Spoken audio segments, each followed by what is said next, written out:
One of the main reasons that the internet core of spies and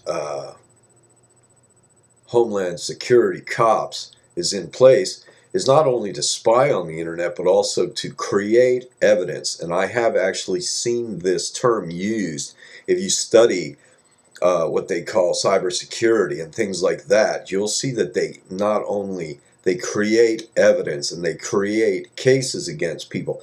Now, this doesn't just mean following, uh, you know, Ahmed around while he goes over to Al Jazeera and the other Arab websites and stuff like that, or the KKK guys down in Alabama as they go and plan their, anybody that's doing anything on the net and thinks they're getting away with it are crazy. Anybody using a cell phone to plan anything is just nuts. And anybody that doesn't understand the invasiveness of the technology that's being sprayed in the sky, the security technology, the field electromagnetic technology, and the spying, eavesdropping capabilities of that, well, they're just stupid as hell. So, you're kind of between a rock and a hard place. And if you're planning violence, well, I suggest just forget about it because it's not a good idea. But here's what they're trying to do, though, is to try to remove any possibility of that before it happens, even if it means creating evidence.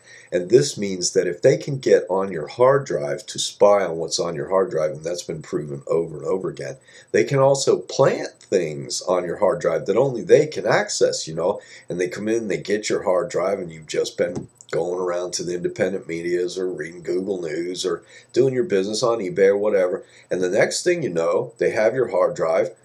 You don't know what they did to it while they have it. They say they can download it right off your computer. That, I'm sure, is possible. I've seen it, actually. They can do it remotely or they can do it physically. And then, whatever's on that hard drive, according to them, is going to be used as evidence against you. And I've seen it actually done here now in courts where they've had this kangaroo court where they judged someone by what was supposedly on their hard drive, and they didn't put it there, right? They wouldn't do something like that, right? Especially if you openly speak out against them or something like that. You wouldn't be prey to these type of people who would plant evidence or something, but they would create evidence and create cases, right?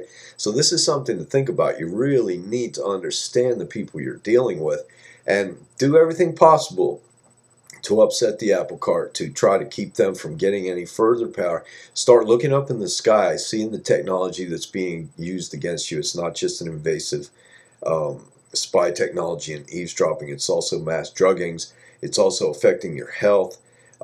It is genocide in many ways. It's a slow genocide, something that's deniable, something that won't be considered genocide.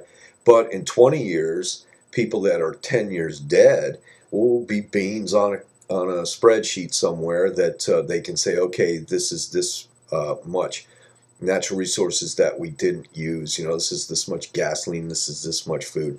And they consider all that their gasoline and their food, and you're not to use it unless you work for them. Although they got there by stealing their way into that position, and the only thing you need to do to get it back to where it belongs, which is in your hands, America, is to demand it.